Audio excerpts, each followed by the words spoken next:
যার যার বাড়িতে কমপক্ষে 4 থেকে 5 জন বা 10 জন সদস্য আছে, আমরা যদি সবাই একযোগে উন্নতি করতে পারি তাহলে আমাদের ধামরায় অনেক উপকার হবে। ধন্যবাদ। এ পর্যায়ে আমাদের সামনে বক্তব্য নিয়ে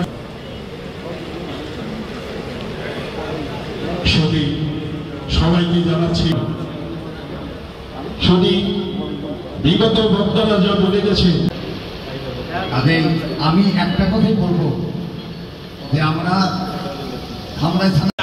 আপনাদের সামনে দাঁড়িয়ে 15.5 বছর পতিত স্বৈরাচার সরকারের সময় যে পরিমাণ আপনারা অত্যাচার নির্যাতন হয়েছে, যে পরিমাণ আমি তাদের কাপড় দিতাম, বিভিন্ন এলাকায় আমি কাপড় বিলি করতাম, তা আমার শুধু হয় না, আমি বিভিন্ন এলাকায় কাপড় বিলি করতাম।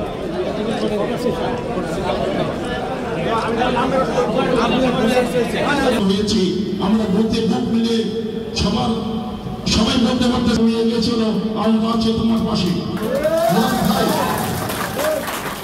আমি এই সাথে আমরা থাকবো।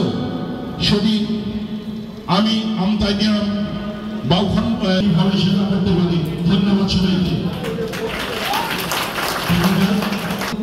যারা এবং যেহেতু